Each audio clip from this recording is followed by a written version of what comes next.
Está começando mais um Te Contei comigo, Camila Preto, e com a Cíntia Requena. E hoje é um dia muito especial, porque a gente está dando início à terceira temporada do Te Contei, com um cenário novo, local novo. E vocês vão poder acompanhar tudo isso até o final do ano, porque nós vamos fazer uma série de entrevistas nesse Te Contei que é especial. Te Contei histórias de vida.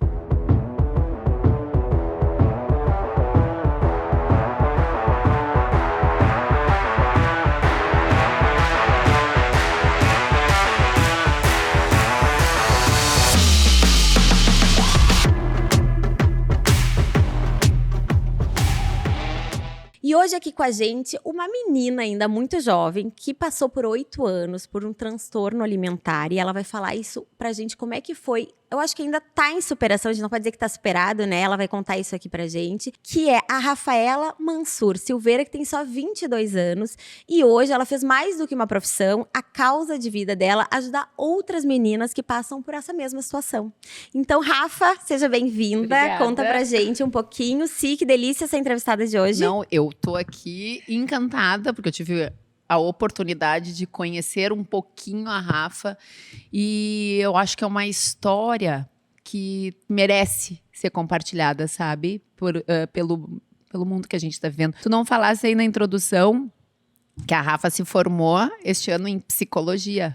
Exato, Isso, né? Vamos fazer um retrocesso da tua vida. Onde é que tu identificou? Quando é que tu percebeu? Então, eu demorei muito tempo pra perceber. Eu passei anos da minha vida achando que eu era exagerada. Comecei com tudo isso porque eu queria fazer dieta, eu queria mudar meu corpo, porque eu achava que isso ia representar que eu ia ter sucesso, mais valor, coisas da época que eu acreditava quando eu era muito novinha. Eu acho que eu tinha uns 14 anos quando começou. Eu até me lembro que nessa época eu fui pra Disney e nesse mesmo ano eu fui pra Nova York com os meus pais. Eu não comi um hambúrguer na Disney. Eu não comia, sabe aquele sorvetinho do Mickey? Eu lembro que uma amiga minha me obrigou a dar uma mordida. E eu falei, amiga, eu não quero. Tipo, realmente achei que eu não queria. Olha que interessante. Eu achei que eu não queria. Eu vou pegando ganchos, assim, pra gente dar ênfase, né? Até para servir como alerta pra pessoa ir tendo essa autoconsciência. Exato, eu era super focada, fazia dieta, treinava, e eu achava que isso era normal. E aí, o que eu fazia? Eu esperava um dia onde poderia, meu aniversário, Páscoa, várias datas. E aí, chegava meu aniversário, quando começava a chegar perto, eu já começava a ficar ansiosa, eu encomendava tudo que eu queria, e eu já começava a ter vários episódios compulsivos próximo da data. Só que eu passei muito tempo achando que isso era normal. O que eram esses episódios compulsivos? Eu comia descontroladamente, tinha uma sensação de perda de controle, que é um dos critérios diagnósticos que hoje em dia eu sei, e eu comia num curto espaço de tempo uma quantidade de comida que uma pessoa num estado normal não aguentaria, e eu não queria mais comer, mas eu realmente não conseguia parar. Começou com várias bananas, com pasta de amendoim, porque eu tentava controlar, tipo uma quantidade absurda de fazer brigadeiro, assim, com leite condensado, comer inteiro. Porque aí tu começa a pensar, não, eu não posso comer isso, porque eu não tenho controle.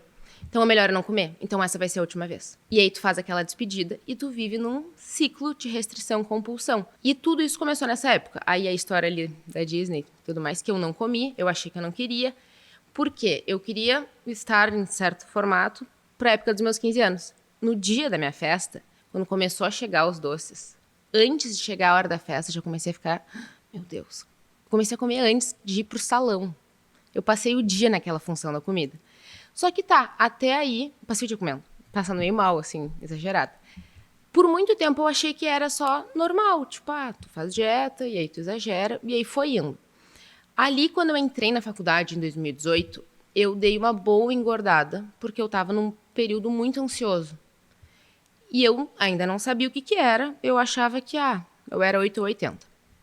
E aí eu comecei a fazer minha regulação emocional com a comida, que hoje em dia eu fui descobrir tudo isso. Então a minha vida sempre foi pautada pela comida. Comecei a faculdade e nessa época eu não cogitava trabalhar com isso.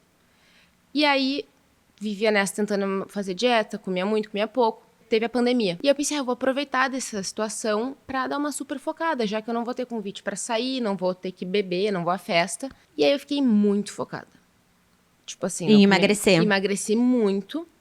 E aí eu tive uma anorexia.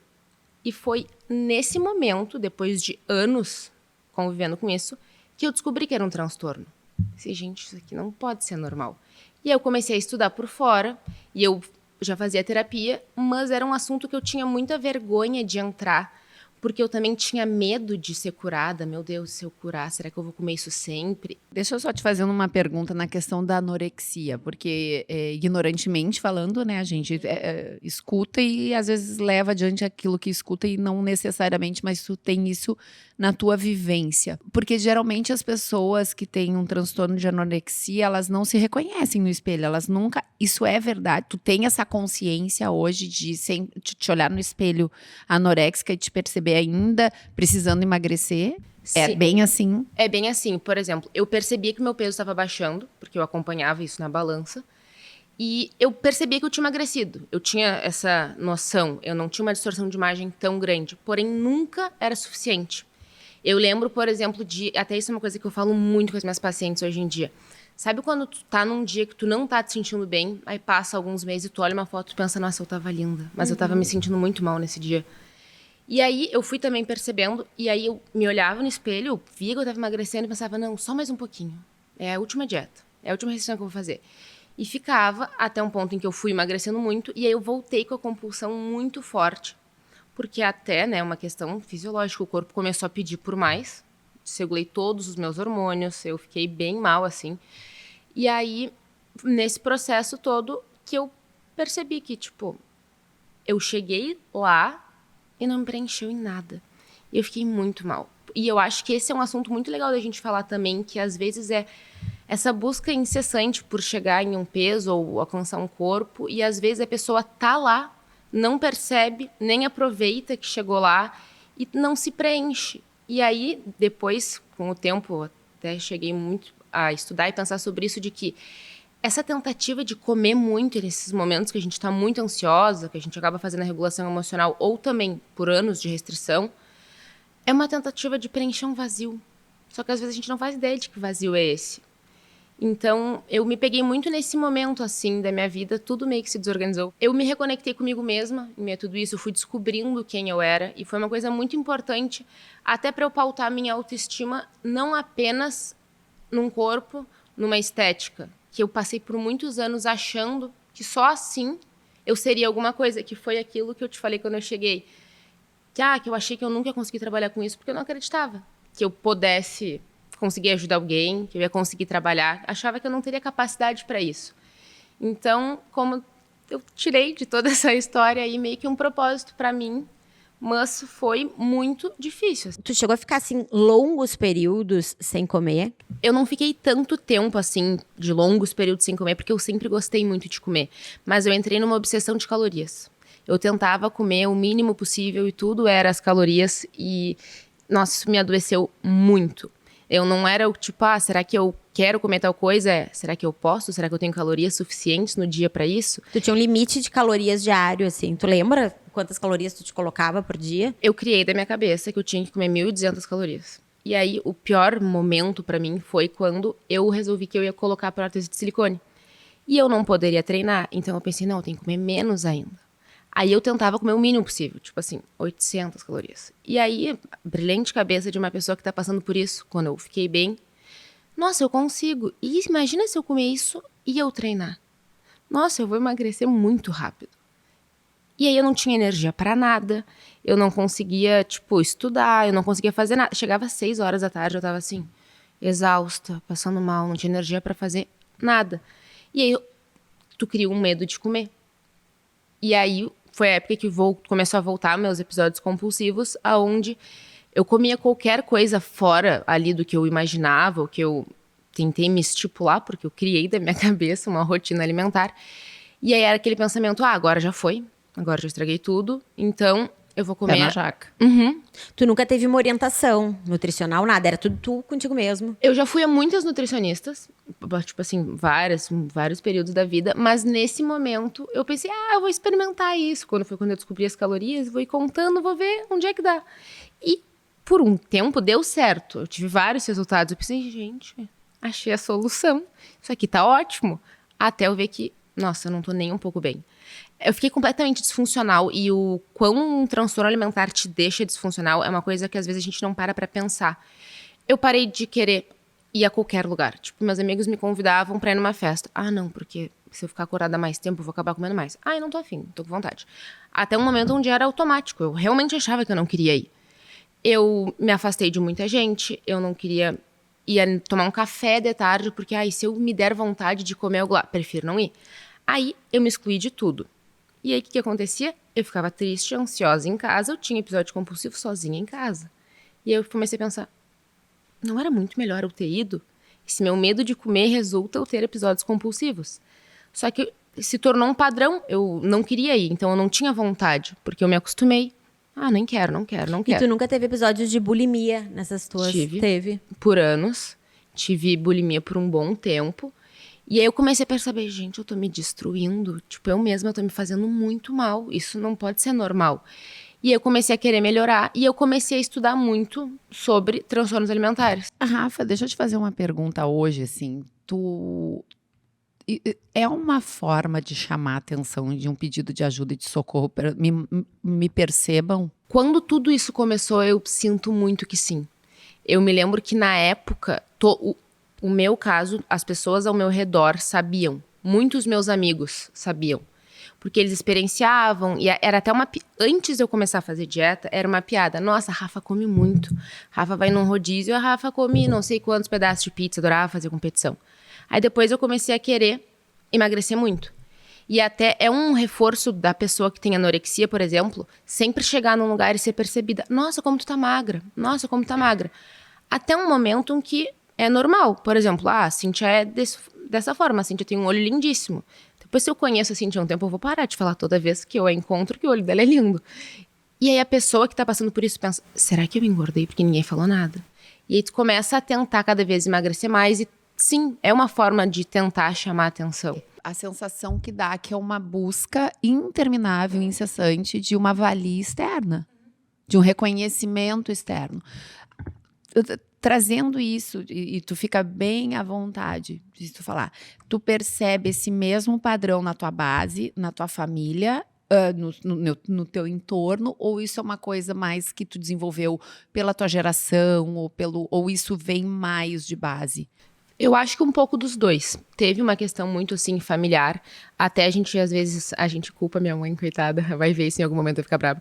Mas a culpa, né? É que toda mãe é culpada. mãe A gente já tá acostumada. Sempre Como é o pra nome da tua mãe? Simone. Simone. Somos todas culpadas. Estamos aqui. Depois que escolheu a maternidade, a culpa vem junto. É quase que um sobrenome, né? Eu sempre falo pros meus pais, eu não escolhi nascer, agora lidem com isso. Eu não pedi pra nascer.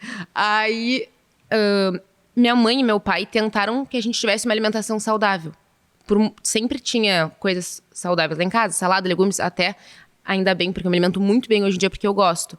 Só que existiam dias meio que pra isso. Ou eu ia pra casa da minha avó e na casa da minha avó podia tudo.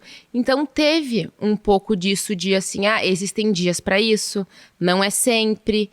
E eu não soube lidar, talvez. E também teve muito uma questão de... a valorização da magreza e de um padrão, né, de beleza que eu tentei alcançar e que eu acho que inconscientemente eu pensava, se eu alcançar isso, eu vou ser validada, eu vou ser reconhecida, e eu sempre tentava chegar lá e eu achei que a manipulação do corpo, né, de certa forma, seria a forma de chegar lá. E até estudando sobre esse assunto, a questão da comida, né, é das poucas coisas que a gente consegue controlar hoje em dia. A pessoa não tem controle de praticamente nada, a gente não sabe o dia de amanhã. E aí se torna uma obsessão. E justamente essa obsessão faz a pessoa perder o controle. E ela se coloca numa situação de que ela se sente completamente fracassada se ela não consegue, porque ela criou, né, uma dieta, regras autoimpostas da cabeça dela, baseada no quê? E a pessoa fica, tipo... presa, assim, meu Deus, eu não sei pra onde ir, numa ambivalência, não sabe o que escolhe, o que não escolhe.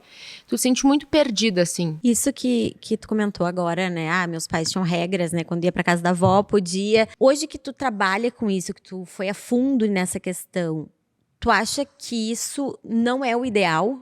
O ideal seria termos no dia a dia de tudo um pouco e passar isso pras crianças. Como é que tu vê isso, já com esse teu estudo, com esse teu olhar de psicologia?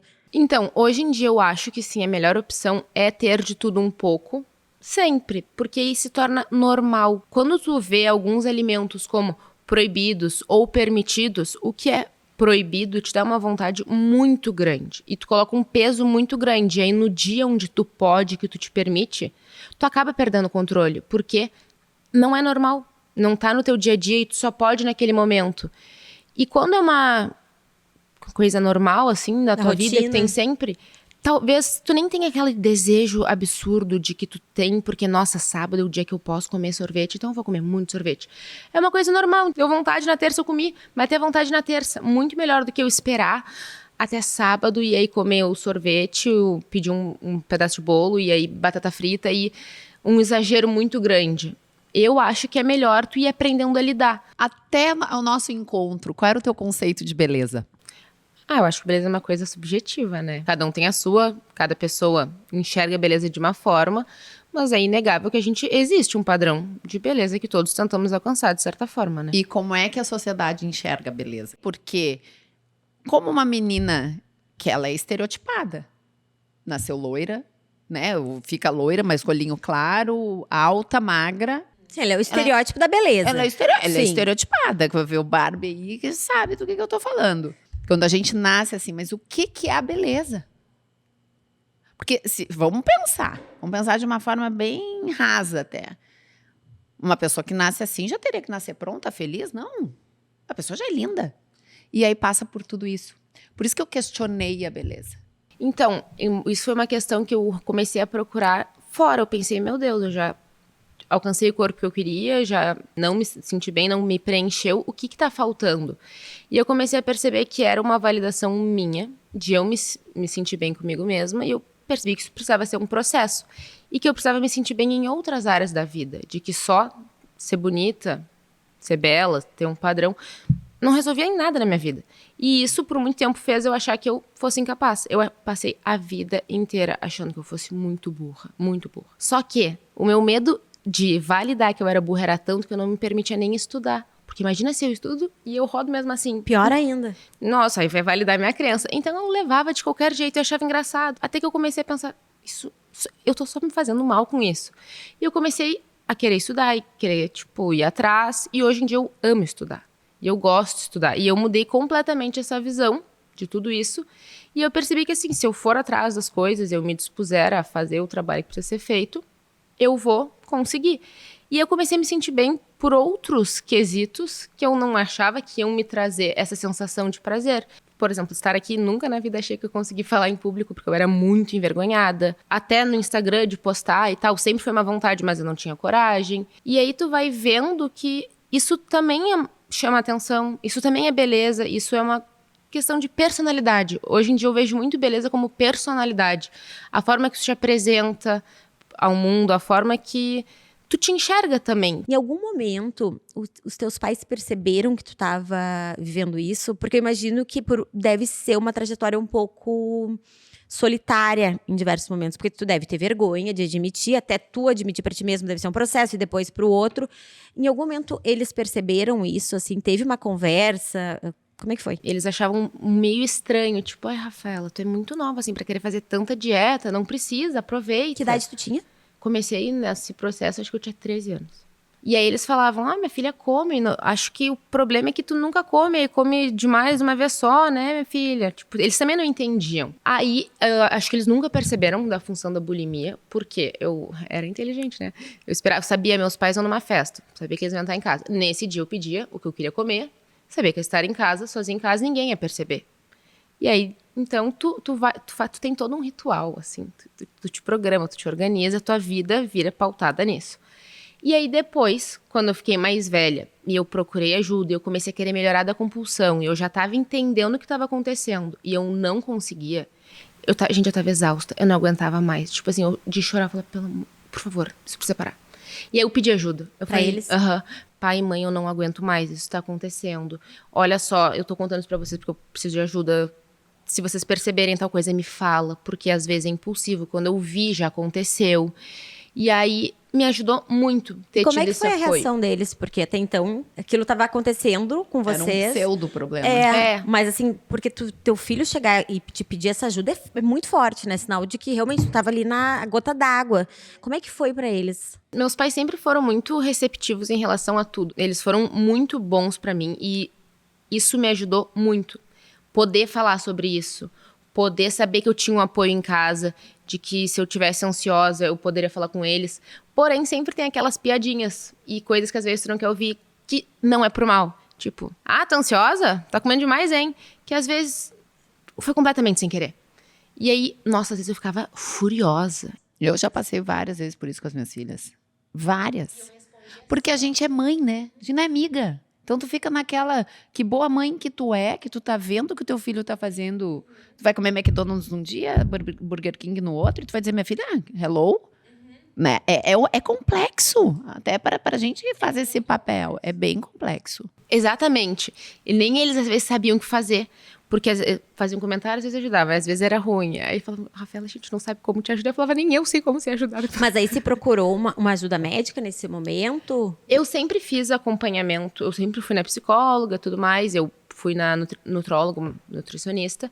Só que eu tinha muita dificuldade de falar sobre esse assunto, porque eu tinha muita vergonha. E eu tinha também medo, como eu tinha falado antes, de melhorar. Eu tinha medo de me curar. E a pessoa que tá passando por isso tem muito medo de se curar. E, será que eu vou perder meu corpo? Será que eu vou engordar? Tu tem muito medo, então tu finge que nada tá acontecendo.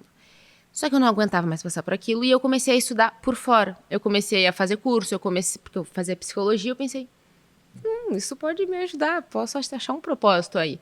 E eu comecei a estudar muito por fora. E aí eu comecei a testar as coisas em mim. Pensei, vai ser isso. E eu fui testando, e aí fui anotando. Eu anotava muitas coisas que estavam acontecendo, eu gravava vídeo do que tinha acontecendo, meio como um diário. Relato, assim, um diário. Pra eu me lembrar da próxima vez o que fazer. E eu comecei a analisar situações. A gente acho que estava falando antes de começar. O que tu não pode fazer é, desistir, não começar no outro dia, não voltar no outro dia. A gente costuma olhar pro lado negativo de tudo. Todo mundo consegue, menos eu. E eu comecei a ver que tinham várias pessoas falando sobre isso. E eu pensava, se alguém conseguiu, eu também vou conseguir. Amanhã eu vou tentar de outra forma, eu vou tentar diferente. O que eu não tô vendo? E eu comecei a tentar analisar as situações. Quando eu tinha um episódio compulsivo. O que aconteceu? Eu parava e eu olhava para tentar tirar um aprendizado. Não de ficar remoendo a situação e triste, porque isso só me deixava mais para baixo. E eu fui testando as técnicas que eu via nos livros e nos cursos.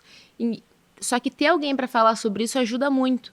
Várias pacientes, assim, às vezes me falam, olha, Rafa, eu não sei se eu vou melhorar, mas só o fato de eu estar te falando isso já me aliviou muito. Já levou pra porque eu nunca superfície. falei para ninguém. Ninguém na minha volta sabe. E as pessoas têm a imagem de que eu sou super fitness e super focada. E aí eu fico numa pressão de comer bem nos lugares. Aí eu tenho as crises sozinha, porque a gente normalmente tem uma crise de compulsão sozinha. Porque tu é completamente descontrolado. Tu come rápido, tu come de pé, tu come coisas que tu não gosta.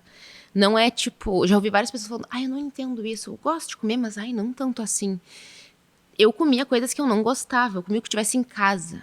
Tu vê que coisa interessante, né? E eu acho que isso deve ser muito pertinente. A pessoa ter culpa por vencer. Hoje, dentro da psicologia, tu conseguiria atribuir isso, que tem também aqueles estudos que falam da filha superando a mãe. Tu traz isso um pouco desse não sobrepor a tua mãe. Tu chegasse a pensar nisso em alguma circunstância, porque tu tem uma irmã também, né? Tenho. E a minha irmã também teve alguns episódios compulsivos, assim, bem fortes. Mas é diferente um pouco do que é comigo. E sim, já percebi isso. De que às vezes era uma questão muito de autossabotagem e de... Não que fosse uma competição, mas talvez uma coisa inconsciente. De não saber lidar com a situação. Porque eu até falei pra Cíntia, se vocês um dia pararem pra olhar, minha mãe é lindíssima. Muito linda mesmo. E aí tinha, acho que um pouco disso... Dessa competição, tipo, será que eu vou ser mais? Inconsciente. E eu não conseguia perceber. Depois, isso era tão enraizado dentro de mim que se tornou uma forma de eu agir. Eu ficava triste, eu comia, eu tava feliz, eu comia. Aí eu tinha medo de sentir minhas emoções, porque eu sabia que se eu ficasse triste, eu ia comer. Então, era muito louco. Nada me afetava, só a questão da comida. Tipo, eu me fechei pra tudo. Eu sabia lidar com tudo. Tipo, eu não deixava as coisas me afetarem, porque eu não queria perder o controle. Começou a permear minha vida de um jeito muito forte. E aí, eu não queria comer, mas aí eu tudo que acontecia na minha vida eu comia. E aí se tornou, a minha regulação emocional toda era feita com a comida. E eu me acostumei a agir assim. Eu já estava assim há anos. Então foi muito difícil de quebrar esse padrão comportamental que acabou se tornando um hábito. Tinha vezes assim que, quando eu via já tinha acontecido, eu pensava, isso não faz nem sentido pra mim. Não tava nem com vontade de comer. Eu não tava nem com vontade de comer, eu estava na frente da geladeira, assim, comendo. Pois é, tu comentou que foram 8 anos da tua vida, né? Que tu viveu esse transtorno, assim, solitário, né? E tu tem só 22 anos. E começou nos 13. Isso quer dizer que foram até os 21 anos? Eu comecei a melhorar no fim do ano passado, esse ano, ainda eu tive algumas recaídas, até falei sobre isso esses dias, que isso faz parte do processo, né? O processo, ele não é linear e tem grande chance de eu, em algum momento, vir a acontecer de novo. É uma coisa que eu cuido muito. Eu tô sempre atenta aos meus pensamentos, é uma coisa que é um cuidado diário. Se eu me descuidar de certas coisas, eu sei que eu vou direto pra comida. E tu conseguiu trocar esse impulso de ir pra comida, chegou a tua ansiedade, né? Antes de tu ir pra comida. Hoje tu consegue ir pra outra coisa, ou fazer um exercício? O que foi a substituição? Pra mim, funciona, que eu sempre falo pras minhas pacientes, é trocar de ambiente. Se aquele lugar te ativou aquele gatilho, ficar ali, tu vai seguir tendo os mesmos pensamentos que tu tá tendo. Então, pra mim, funciona muito. Eu sair de casa, ligar pra um amigo, trocar o lugar que eu tô. Às vezes, assistir série pra mim não funciona muito, pra algumas pessoas assistem. O que funciona pra mim é realmente, eu tô ansiosa em casa, entrar em contato, descer, eu moro em prédio, entrar em contato com a natureza, dar uma volta ali na quadra, se possível. Nem numa questão de, fazer um exercício. Se possível, sim. Mas como eu treino de manhã, eu normalmente já fiz esse exercício. Mas de dar uma caminhada, entrar em contato, assim, com os meus pensamentos, porque tu tá vindo alguma coisa, né? Um pensamento, uma emoção. Tu tá fugindo disso. Aí tu bota comida. Aí tu come. Aí quando passa aquele momento, tu começa a pensar, meu Deus, isso tudo de novo. O que eu vou fazer agora? Aí tu começa a pensar em 1 milhão de dietas que tu pode fazer, como curar a compulsão, e tu fica naquele ciclo. E tu nunca entra em contato com o que, de fato, talvez estivesse te deixando incomodada. Então, assim, eu consigo entrar em contato. Não, eu tô ansiosa, talvez porque eu tenho algo pra fazer amanhã. Eu queria te fazer uma pergunta que pode ser delicada, tu fica à vontade se não quiser responder. Em algum momento, tu pensou em fazer algo contra ti mesmo, naquele teu momento de solidão, de transtorno, de não aguentar mais aquele looping, né? Aquela situação toda. Tu chegou a te passar isso pela cabeça? Eu já, tiveram momentos que eu tava bem chateada, bem mal, e eu, não aguentava mais aquilo. Eu pensava, meu Deus, assim, só não queria viver o dia de amanhã, porque eu sei que vai ter de novo. E eu não queria mais entrar em contato com a comida, eu fiquei bem mal, porque o problema da comida é que, assim, por exemplo, droga e álcool, nossa, é um problema muito complicado também. Só que tu extingue da vida. Tu leva a pessoa para uma reabilitação, tu corta o contato com aquilo. Tu não tem como não comer. O tempo inteiro estão te convidando para comer, o tempo inteiro vai ter um almoço no outro dia. O tempo inteiro, iFood, coma, foto no Instagram, o tempo inteiro, o tempo inteiro. E é uma coisa que tu precisa para viver. Eu pensava, meu Deus, isso não vai passar nunca. Eu fiquei muito mal em muitos momentos, assim, será que a comida vai ser o centro da minha vida para sempre? Assim, eu senti que eu queria ir num lugar, mas eu, por exemplo, queria fazer uma viagem, mas, não, eu vou perder o controle e não quero ir. Eu não fiz algumas coisas por conta disso. E sim, eu fiquei meu Deus, queria que isso parasse. Mas, ao mesmo tempo, eu sempre fui muito apaixonada por viver e muito curiosa e queria saber o porquê das coisas, ir atrás. E eu pensava, não, isso vai ter que passar em algum momento. Ficava muito mal, aquele pico ali depois que tu tem um episódio compulsivo, que às vezes tu fica tão mal, me dava muito sono, eu dormia. Normalmente isso era mais pro fim do dia, eu dormia, acordava no outro dia, ficava remoendo aquela situação. Mas eu sempre pensava, não pode ser isso, tem que ter algo a mais, tem que ter algo que eu não tô vendo. Eu lembro de me perguntar, tem alguma coisa que eu não tô vendo? Sim, mas tu nunca chegou a fazer nada contra mesmo, assim. Sim, porque deve ser muito difícil, né? Tu vai do céu ao inferno o tempo inteiro, eu acredito, nessa relação com a comida, né? Tu comentou que eu acho legal a gente trazer isso aqui, que tu acabou indo pro TikTok, né? Uhum. E relatando um pouquinho. E a partir daí, tu começou a poder ajudar muitas meninas que estão passando ou passaram pelo que tu passou. Eu adoro, acredito em sinais do universo, né? E aí, quando eu não sabia exatamente o que eu queria fazer, eu não sabia exatamente o que eu ia fazer, acho que até o dia da minha formatura. Eu lembro de estar, meu Deus, o que eu vou fazer, o que eu vou fazer? Meu pai me olhou e falou, minha filha, a tua festa é amanhã. Calma, aproveita a festa. Depois as coisas vão se resolver. E eu, tá. Se meu pai falou, tá falado. Vou aproveitar minha festa. Aproveitei um monte, horrores minha festa. Mas eu sempre fiquei pensando, o que eu vou fazer? O que eu vou fazer? Será que eu quero trabalhar com transtorno alimentar? Porque eu tive contato com a clínica na época da faculdade, só que eu nunca tinha conseguido atender transtorno alimentar. Não chegava muito essa demanda. E eu tinha essa pulga atrás da orelha. E aí eu achava que eu não era capaz, como eu falei pra vocês. Eu pensava, será que eu não quero trabalhar com moda? Será que eu não quero fazer outras coisas? E era muito engraçado. Sempre que eu me pegava nesse assunto, nessa dúvida, eu tinha uma crise de compulsão. Parecia que era um sinal assim, tu tem que usar isso pra alguma coisa. Faz disso um propósito, usa isso pra alguma coisa, tu tem o conhecimento. E eu pensei, vou tentar olhar dessa forma, né? Tentar tirar uma coisa boa dessa situação. E aí eu comecei a postar sobre a minha relação com a comida no TikTok. Pensamentos que eu tinha, que eu percebi que me era um gatilho, ou sinais de que essa relação com a comida não tá tão boa. Comecei a entrar muito nesse assunto. E começou, muitas meninas a viralizar, de certa forma, os vídeos, e muitas meninas falarem, meu Deus, estou passando por isso. Eu penso igual. O que eu faço se eu tive todos os pensamentos que tu falou? Nossa, isso acontece comigo. Eu também. Eu pensei, vou começar a atender. Eu sou psicóloga, tá tudo certo ali, fiz tudo que tinha pra fazer. Tinha tudo pra fazer isso. Falei, vou arriscar. Aí eu botei ali, organizei tudo, como é que fazia pra marcar e tudo mais. E deixei o link na bio ali do TikTok. Falei, vou jogar pro mundo, vamos ver o que vai acontecer. Gente, começou um monte de gente me chamar. E eu fui marcando. E eu nervosa, falei, gente, o que tá acontecendo?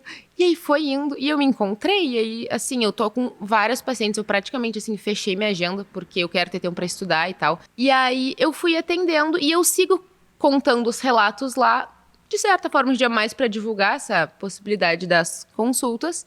E o que eu percebi em meio a tudo isso?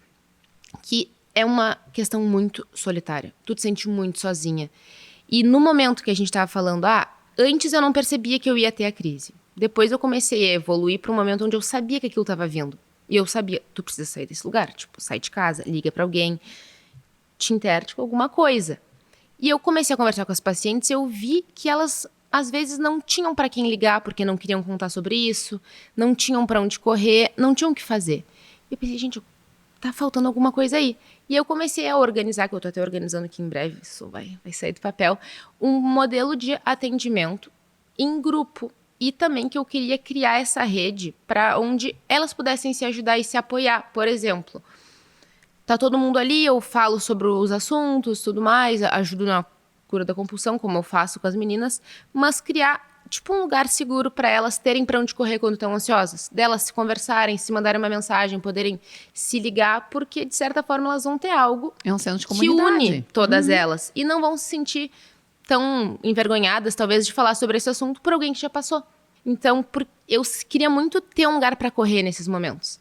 Eu tinha a sorte que meus amigos todos sabiam. Então, eu podia ligar para alguém e falar, isso aqui tá acontecendo, tá? Pode falar? Conversar, vou falar sobre outros assuntos, mas muita gente não tem isso. Muita gente não tem tantos amigos também, algumas pessoas são mais solitárias. E teus amigos sabiam porque tu falou, eles sabiam pelaquela questão que tu falou, que eles te viam comendo muito e depois te viam emagrecendo, eles perceberam ou era uma coisa que tu abriu? Eu contei pra muitos deles, e esses tempos eu tava com tenho duas melhores amigas, assim, da vida, gente, é um trio, a Luana e a Júlia. E a gente tava as três um dia lá em casa juntas e conversando sobre isso, que eu tinha superado, que eu trabalhava com isso hoje em dia e tudo mais. E a Júlia me olhou e falou, eu me lembro da primeira vez que aconteceu, que tu passou mal num aniversário, tu comeu um monte de bala e eu lembro de tu estar te sentindo muito mal e tu fala, não, eu preciso vomitar. Eu preciso botar isso pra fora de mim, eu não aguento mais. E eu olhei a situação, ela falando no caso, e eu vi o que estava acontecendo. Só que, o que eu ia fazer? A gente tinha a mesma idade, nem a gente sabia o que estava acontecendo. Então, sempre foi um caos no torno da comida com todo mundo. Então, eu falei, mas eles perceberam. Sim. Tu chegou a quantos quilos? Chegou a ficar muito magra, assim? Eu cheguei, eu acho, a 53 quilos. Quanto? 53. Tem quanto de altura? 1,70.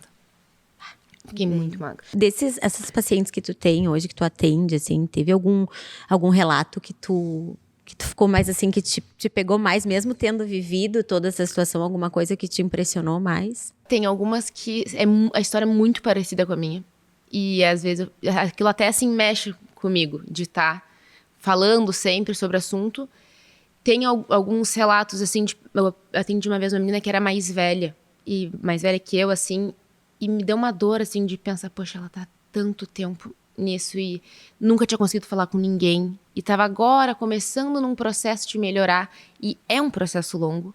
Então, foram coisas, assim, que mexeram bastante comigo. E acho que a quantidade de pessoas que passam por isso e às vezes não fazem ideia do que tá acontecendo. Porque pelo que tu tá nos relatando aqui, de novo, ele é um transtorno muito, né? Tu vai do céu ao inferno muito solitariamente, né? Tu não, pela vergonha, seja pela cobrança, daqui a pouco, Uma né? falta de força mesmo pra sair daquele Muito espiral. difícil, né? Me parece, esse transtorno pode durar décadas na tua vida sem ninguém perceber, talvez, né? Porque diferente do álcool, de outros, né, vícios que possam vir, tu acaba percebendo, tem sinais, né? Mas nesse caso, parece que tu consegue manter uma vida paralela por muitos e muitos anos, o que também é muito difícil, né? A pessoa que tá vendo de fora, um pai, um namorado, às vezes, que convive mais com a pessoa, às vezes a pessoa percebe que tem algo estranho, mas não vai pensar que é isso. Por exemplo, a pessoa que tem bulimia, a pessoa sempre termina de comer e vai no banheiro. Ou toma banho. Por quê? Liga a água do chuveiro pra fazer barulho pra não ouvir. Que sinais que tu diria assim, ó, pro grande público, né? Se tu perceber esses sinais, não custa perguntar pra pessoa se a pessoa precisa de ajuda. Tu teria alguns, assim, clássicos que tu... Pros pais, ou pro namorado, ou pra melhor amiga, enfim. Eu acho que uma coisa muito importante é, assim, o quanto a pessoa fala sobre comida. É o tempo inteiro, as pessoas meio que viram uma obsessão. Eu queria comer isso, vamos tal dia em tal lugar, sempre tentando prever a situação.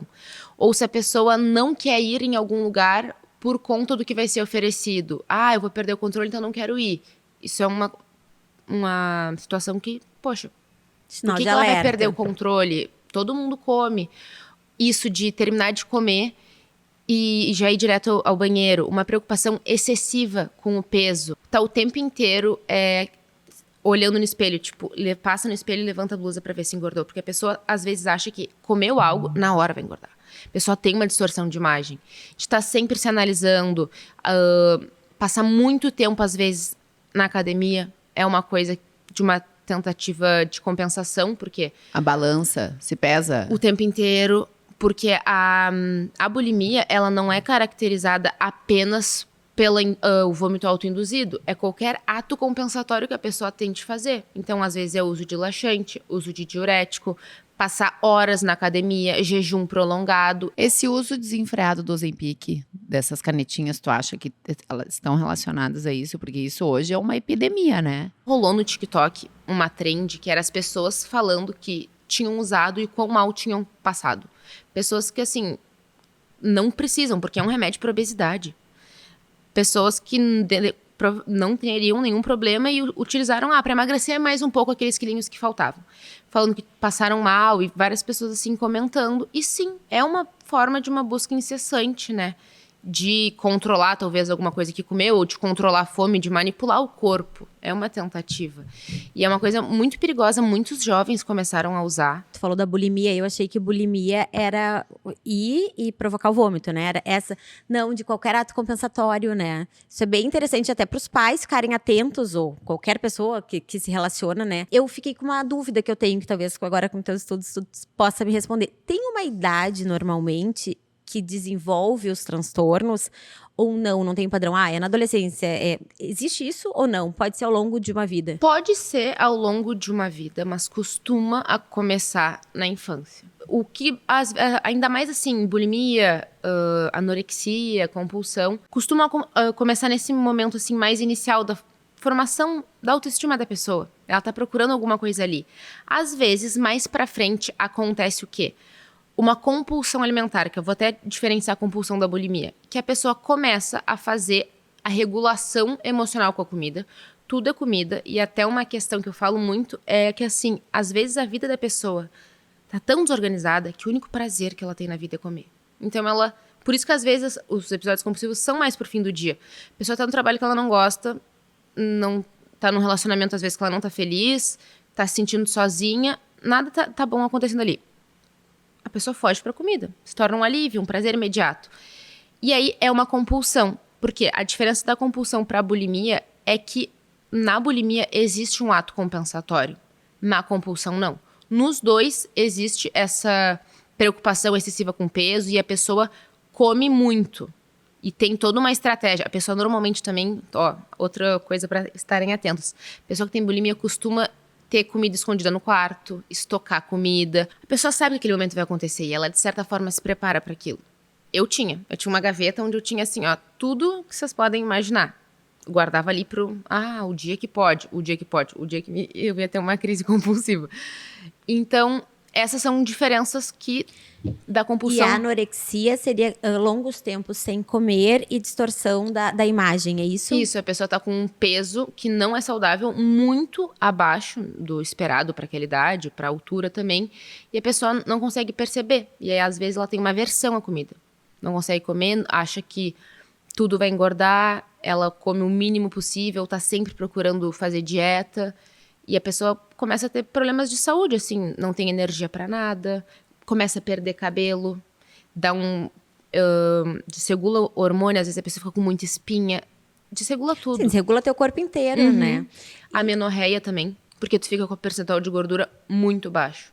Eu queria que tu deixasse um recado para as pessoas que precisam de ajuda, para os pais, enfim, fala um pouquinho com quem está nos escutando para saber que dá para melhorar, enfim, né? Tu é prova disso hoje, assim, tá nessa, eu acho que tá nessa luta ainda, né, que não passa, mas tá 100% perto do que já teve. Comer, né, é ótimo, é muito bom, mas não pode ser o centro da nossa vida, porque acaba nos trazendo vários problemas e, assim, não se sentir mal nem envergonhada por estar passando por isso, porque algumas pessoas falam às vezes, é falta de força de vontade. Não é. Às vezes é justamente a pessoa tem muita força de vontade, só não tá sabendo lidar e não sabe pedir ajuda, tá se sentindo sozinha, tá cada vez ficando pior por não conseguir pedir ajuda, saber aonde procurar, né, melhorar. Então, assim, não fiquem com vergonha. Muito, assim, mais pessoas do que vocês imaginam passam por isso. É uma questão muito delicada, mas sim, tem como melhorar. Existe um mundo, assim, livre dos transtornos alimentares. E cuidar da nossa relação com a comida é cuidar da gente também. Porque eu comecei a também melhorar quando eu vi que eu queria estar bem. Eu queria me acordar bem no outro dia. Eu ficava inchada, dolorida, tipo de inflamação mesmo. Minhas juntas doíam. Era uma coisa muito ruim. E eu queria me sentir bem no outro dia. Então, é uma questão de amor próprio também. E tirar todo esse peso, né, da comida. Verdade. Ela é linda demais. Quer tirar a nossa caixinha aí, Tu sabe que enquanto eu tiro a caixinha, tem uma amigona psiquiatra, eu sempre falo, porque eu acho que foi um dos maiores aprendizados que eu já tive com ela, que eu acho que traduz bastante desse recado que tu deixou. Que eu perguntei para ela, o que é para ti uma pessoa corajosa? Porque eu estava lendo Brené Brown, sabe? Coragem e vulnerabilidade. Ela disse assim, a pessoa mais corajosa que eu lido é a que tem a coragem de pedir ajuda. Então, eu acho que, né? Tá muito expor a ligado tua isso. fraqueza, né? Exato. São os mais corajosos. Qual o teu maior medo, Rafa? Tá, medo. Eu tenho uma fobia. Tenho fobia de cobra. Fobia master de cobra. Mas medo, assim, pensando na vida. Eu acho que o meu maior medo é não ser feliz e não estar próximo das pessoas que eu gosto, assim, justamente por não estar bem mentalmente. Porque eu sou uma pessoa que, se eu não tô legal, eu me excluo de tudo. Então, acho que o meu maior medo, assim, é não ser feliz. Porque eu já estive muito mal em algum momento e eu lembro de pensar, eu só queria ser feliz. E quando a gente tá feliz, a gente tem forças para ir atrás das outras coisas. De trabalhar, a gente cria coragem, as coisas vão fluindo. Então, acho que esse é o meu maior medo. É ser infeliz. Obrigada, Rafa. Acho que é importante a gente encerrar. Eu queria, pelo menos, uma coisa que me marcou muito, e acho importante a gente reforçar aqui, isso que tu falou, que lá no começo, que a gente pode fazer tão pouca coisa ter controle sobre tão poucas coisas, né, na vida da gente, mas a questão da alimentação a gente pode, e não só falando da questão da compulsão, nada disso, até pela questão de saúde, né, o que a gente pode fazer, o quanto a gente já sabe que a alimentação tá a nosso favor em relação à saúde, né, ela tá rindo aqui, ela tá rindo, gente, ela acabou comigo agora rindo de mim, sabe por quê que ela tá rindo? Porque eu sou uma pessoa que tô nessa evolução, eu não como muito bem, sabe, e assim come super bonitinha. direitinho, mas eu tenho, é uma coisa que eu tenho trabalhado isso também cada vez mais, do quanto a alimentação, não pela questão da compulsão, mas o quanto a alimentação pode fazer bem para nossa saúde, né? É um remédio, de fato. Então, isso foi uma coisa que eu acho que é importante a gente reforçar aqui, por todos esses aspectos. E saúde mental também. Tem se estudado muito da relação do eixo cérebro-intestino, de o quanto uma alimentação pode influenciar até em outros tipos de transtornos mais agravados, né? Que coisa boa, quanto aprendizado nessa conversa. Tô muito feliz. Muito obrigada pelo convite, fiquei muito lisonjeada. Ai, a gente fica feliz aqui, Rafinha. E sigamos em evolução, todas verdade. nós. Sempre. Só pra gente terminar, Rafa, qual é o teu TikTok? É Rafa Mansur, é o mesmo do Rafa Mansur. Isso, Instagram R também? com 2 As. Arroba Rafa Mansur. Rafa Mansur. Rafa Mansur. Rafa Mansur. R com 2 As. Obrigada, Rafa. Obrigada.